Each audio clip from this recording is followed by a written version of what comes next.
اعوذ باللہ من الشیطان الرجیم بسم اللہ الرحمن الرحیم الحمد للہ رب العالمین الصلاة والسلام علی اشرف الانبیاء والمرسلین ابی القاسم محمد صلی اللہ علیہ وآلہ والائمة الطیبین الطاہرین المعصومین لا سیما بقیت اللہ فی الارضین روحی و ارواحنا لہ الفداء اما بعد۔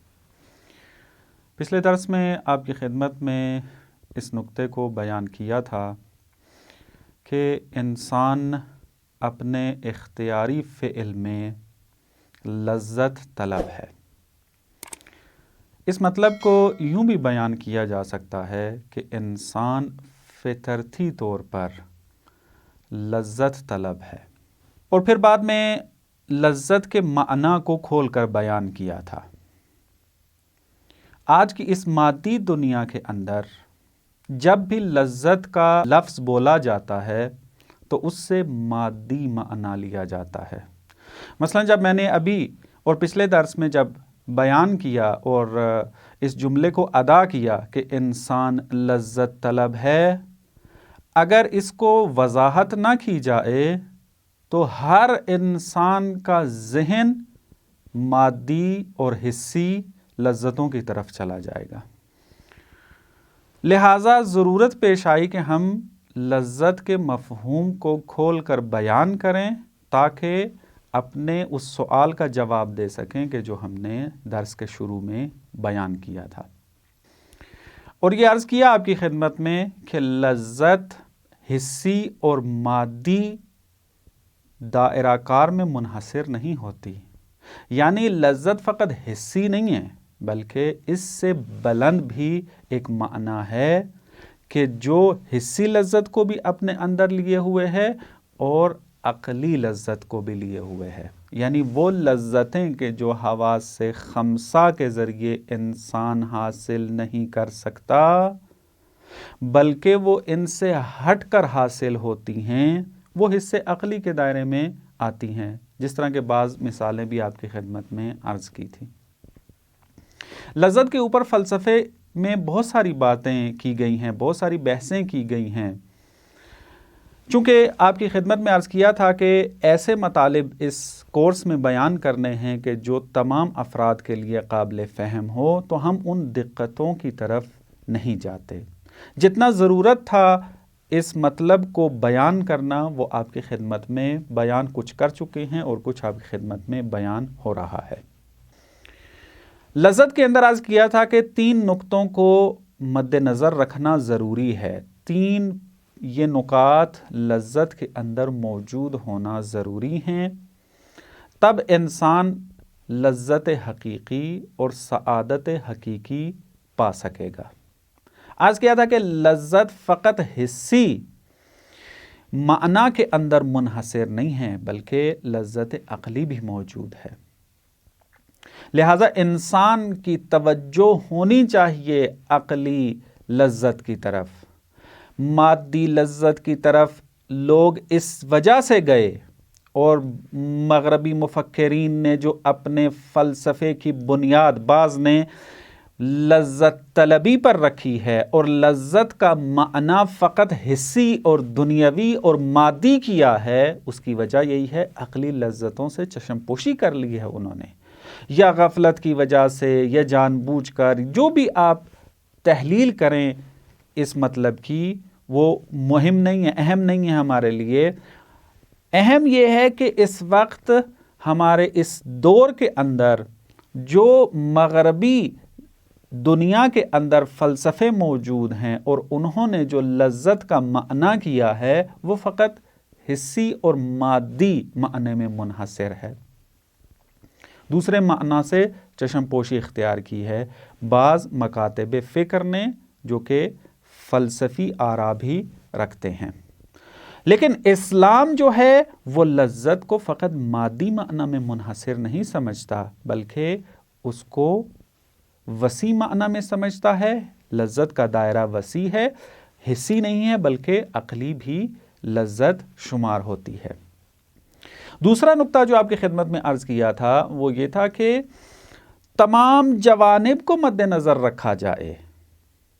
اگر انسان ایک فعل کو انجام دے رہا ہے اور اس کے فردی جنبے کے اندر فائدہ موجود ہے، اس سے لذت بھی حاصل ہوتی ہے، لیکن جب وہ عمل انجام پاتا ہے اور لذت حاصل کر لیتا ہے انسان فردی جنبے کو مد نظر رکھ کر، تو بعد میں پتہ چلتا ہے کہ یہ عمل معاشرے کے لیے کتنا ضرر رکھتا تھا، معاشرے کو اس نے کتنا نقصان پہنچایا ہے، خود انسان کی معاشرتی اور اجتماعی زندگی کتنا متاثر ہوئی ہے.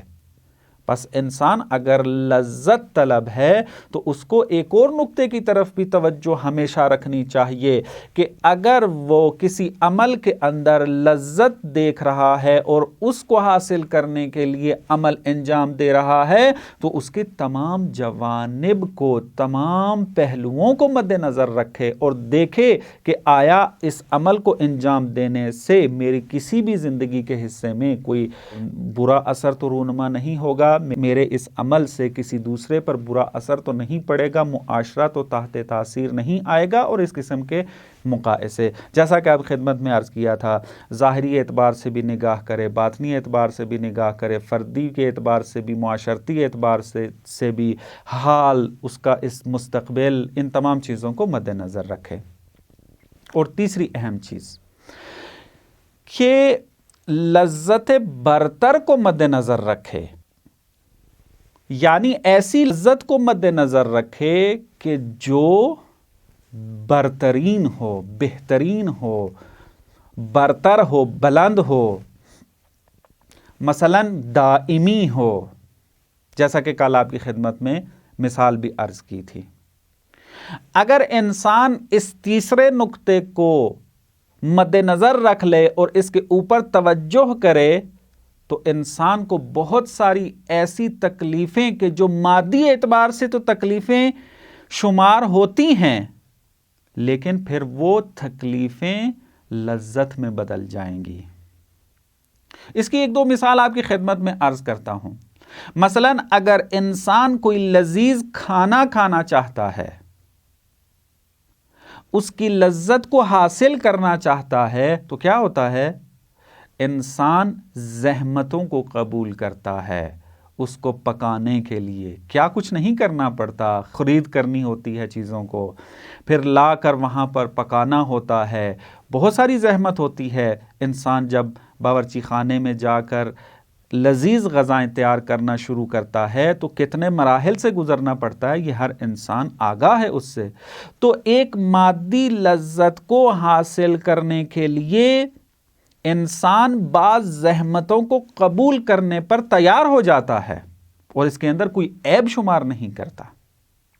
تو جب یہ صورتحال ہے تو انسان کی جب نگاہ وسیع ہو جاتی ہے اس عالم کے نسبت، انسان کی جب نگاہ وسیع ہو جاتی ہے لذت کے اعتبار سے، مفہوم لذت کے اعتبار سے، تو اس وقت پھر دین کے اندر موجود احکام کہ جو ظاہری طور پر تکلیف تو شمار ہوتے ہیں، انسان کو زحمت تو محسوس ہوتی ہے، لیکن اس کے اندر انسان لذت کا احساس کرتا ہے. کیوں؟ اس وجہ سے کہ انسان اسی نماز کے ذریعے ایک ایسی لذت کو حاصل کر رہا ہے کہ جو دنیاوی لذت سے کہیں زیادہ بلند ہے، جو کہ محبت خدا ہے، رضایت خدا ہے. پس اسی وجہ سے کہا جاتا ہے کہ جتنے بھی الہی احکام ہیں دین کے اندر، وہ اپنے ظاہر کے اعتبار سے تکلیف تو شمار ہوتے ہیں، لیکن اپنے باطن میں وہ لذت آور ہیں، چونکہ انسان کو رضایت خدا تک پہنچاتے ہیں، انسان کو محبت خدا تک پہنچاتے ہیں، اور یہی سعادت حقیقی ہے انسان کی.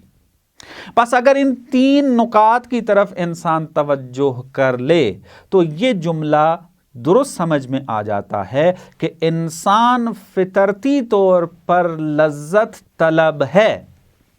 ہر فعل انسان لذت کی وجہ سے انجام دیتا ہے. ہاں، بعض اولیاء خدا ہیں، معصومین ہیں کہ جو ممکن ہیں افعال اختیاری کو انجام دیں لیکن وہ لذت کی خاطر نہ ہو.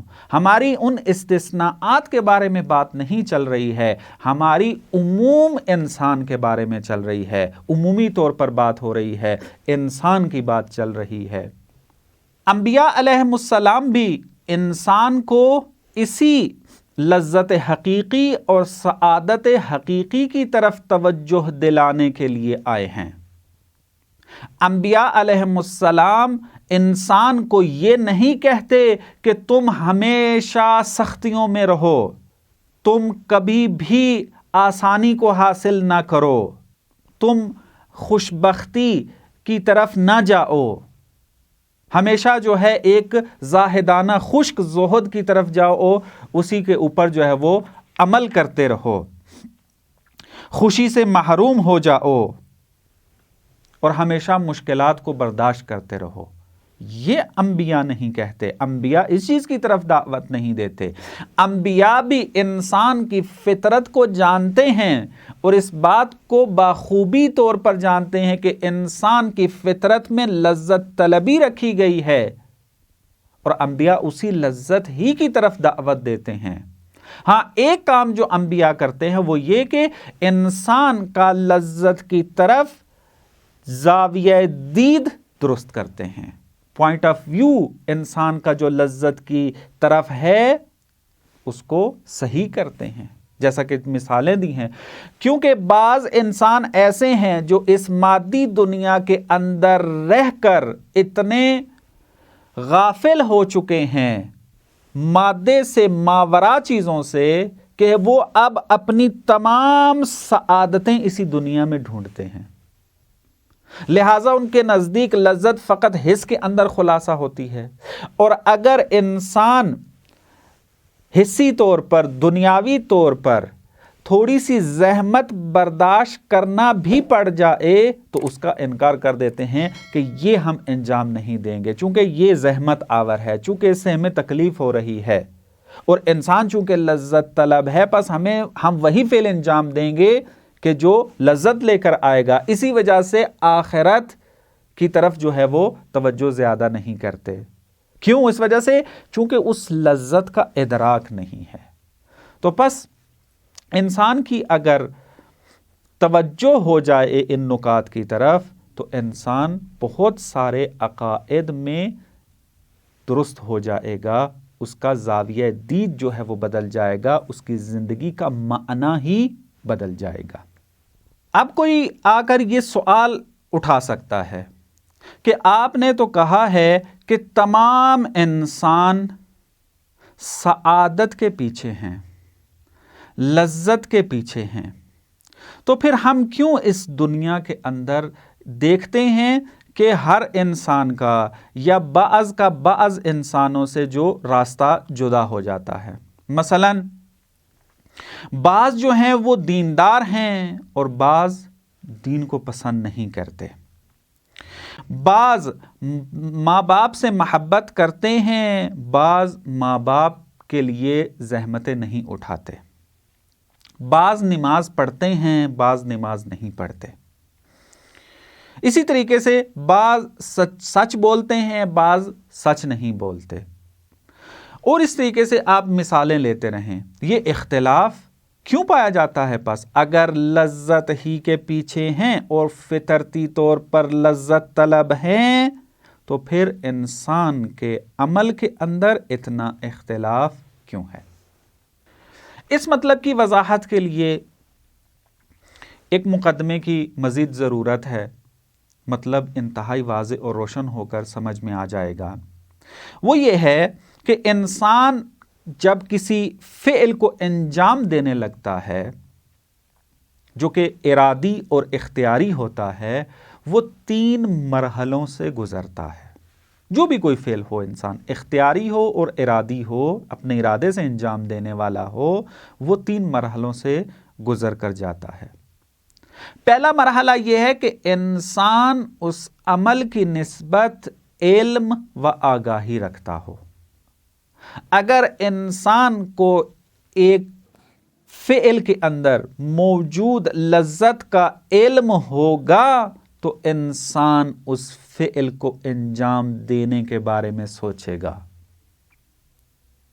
اگر انسان کو ایک عمل کے ذریعے لذت حاصل ہونے کا علم نہ ہو تو انسان اس فعل کو انجام نہیں دے گا۔ جیسا کہ ابھی تک یہ مطالب بیان ہوئے ہیں کہ انسان لذت طلب ہے، جب تک لذت نہیں دیکھے گا، جب تک سعادت محسوس نہیں کرے گا کسی عمل میں تو اس عمل کو انجام نہیں دے گا۔ تو اس کا پہلا مرحلہ کیا ہے کہ اس کو علم ہونا چاہیے کہ میرے اس فعل کے اندر فائدہ ہے، فائدے کا علم ہونا چاہیے۔ جیسا کہ آپ عقائد کا درس سن رہے ہیں اور اس کے لیے وقت صرف کر رہے ہیں، کیوں آپ نے یہ فعل انجام دیا؟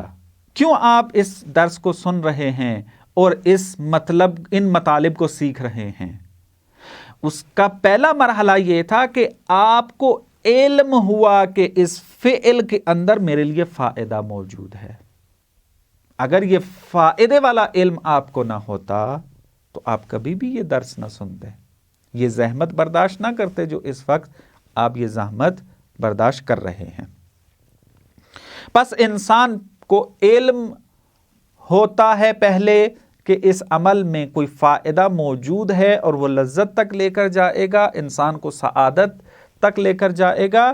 انسان پھر اس فائدے کا علم حاصل کرنے کے بعد اس کی تصدیق کرتا ہے، یعنی کوئی آپ کو پتہ چلا اس میں فائدہ ہے، آپ نے اس میں دقت کی، پھر آپ نے تصدیق کر دی کہ ہاں میرے لیے واقعاً اس کے اندر فائدہ موجود ہے۔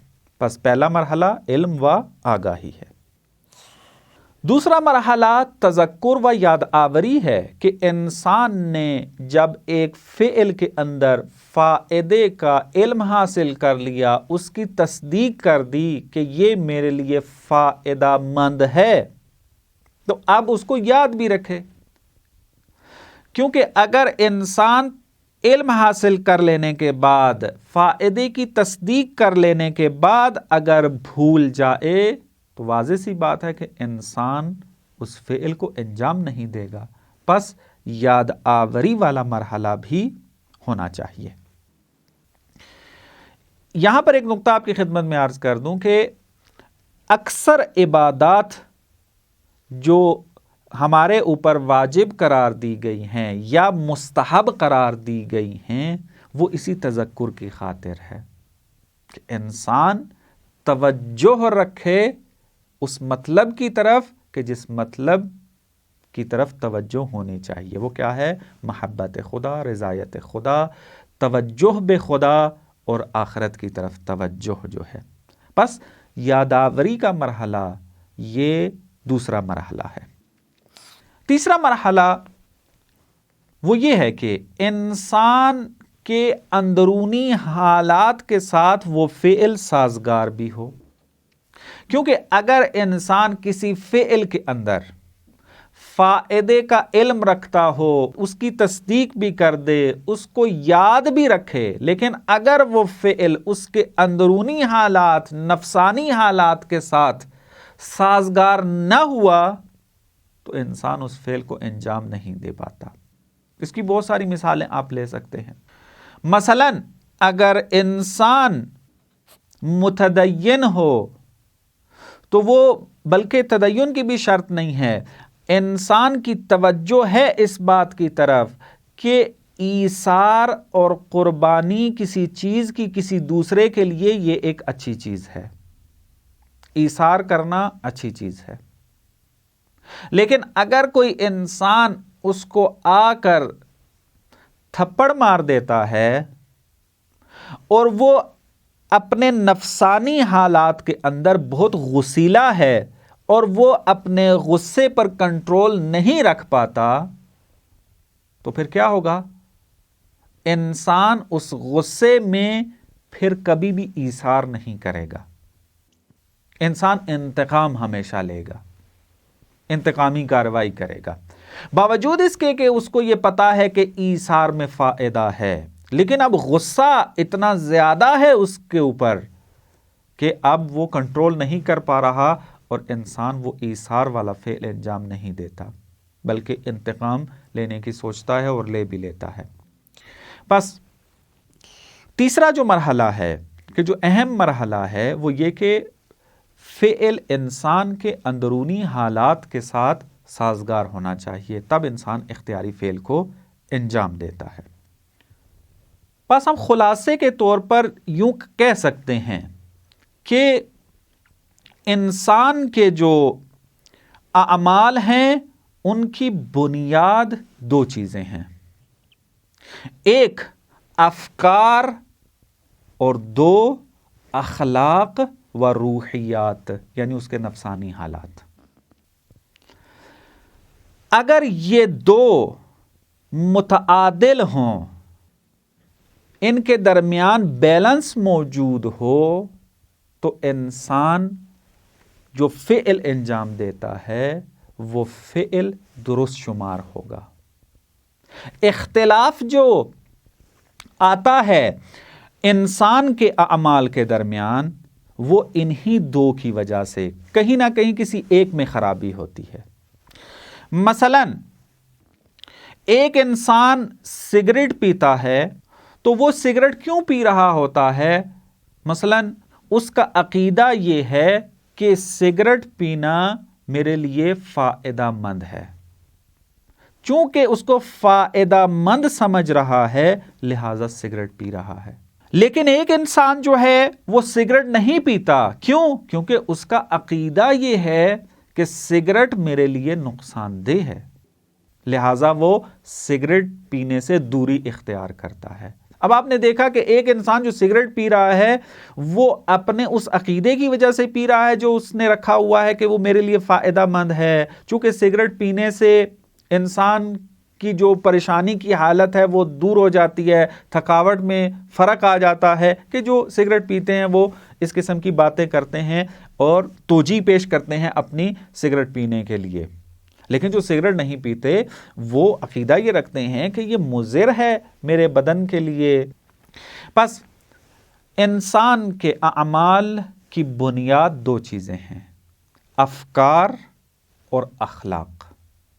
اب یہ معلم کا کام ہے، مبلغ کا کام ہے کہ جب وہ کسی انسان کو ایک فعل انجام دیتے ہوئے دیکھ رہا ہے اور اس بات کا احساس کر رہا ہے کہ اس انسان کی اصلاح ہونی چاہیے، تو اب اس مبلغ و معلم کے اوپر ضروری ہے کہ وہ تشخیص دے کہ اس کو مشکل کہاں پر ہے۔ آیا اس کی فکر غلط ہے یا اس کے اخلاق میں مشکل ہے؟ مثلاً ایک انسان یہی جس کو پتا ہے کہ ایثار کرنا جو ہے وہ شریعت میں مطلوب ہے، فائدہ مند ہے انسان کے لیے، لیکن غصہ کنٹرول نہ کر پانے کی وجہ سے انسان کیا کرتا ہے؟ انتقام کی طرف چلا جاتا ہے، ایسے فعل کو انجام دے دیتا ہے کہ جو شریعت میں مطلوب نہیں ہے، جس کو معاشرہ قبول نہیں کرتا، جس کو عقلاء قبول نہیں کرتے۔ تو اب کیا کرنا چاہیے؟ اب ہمیں یہ پتا ہے کہ اس کی اخلاقی مشکل ہے، اب اس کے لیے درس عقائد نہیں ہے، اس کے لیے درس اخلاق ہے کہ اس کو بتایا جائے کہ غصے کو کس طریقے سے کنٹرول کیا جاتا ہے، وہ راہکار پیش کیے جائیں، رائے حل پیش کیے جائیں اس کے سامنے کہ جس کے ذریعے انسان اپنی اس اخلاقی مشکل کو دور کر سکے۔ لیکن اگر ایک انسان کی فکر کے اندر خطا موجود ہو اور اس فکر کی وجہ سے ایک فعل کو انجام دے رہا ہو، تو پھر ضروری ہے کہ انسان اس کے عقیدے کو ٹھیک کرے، اس کے لیے درس عقائد بیان کرے، جس عقیدے میں مشکل نظر آ رہی ہے اس مشکل کی تصحیح کرے، اصلاح کرے اس کی، اور جیسے ہی وہ مشکل حل ہوگی تو انسان کا عمل بھی خود بخود صحیح ہو جائے گا۔ اب ایسے انسان کے لیے درس اخلاق نہیں ہے کہ انسان اس کو جو ہے وہ اخلاقیات سکھانا شروع کر دے، کیونکہ اس کا اپنا عقیدہ غلط ہے۔ کہ اس مطلب کو تھوڑا سا کھولنے کی ضرورت ہے، مختلف مثالیں دینے کی ضرورت ہیں تاکہ یہ مطلب واضح ہو جائے۔ انشاءاللہ اگلے درس میں آپ کی خدمت میں ان مطالب کو بیان کیا جائے گا۔ والسلام علیکم ورحمۃ اللہ وبرکاتہ۔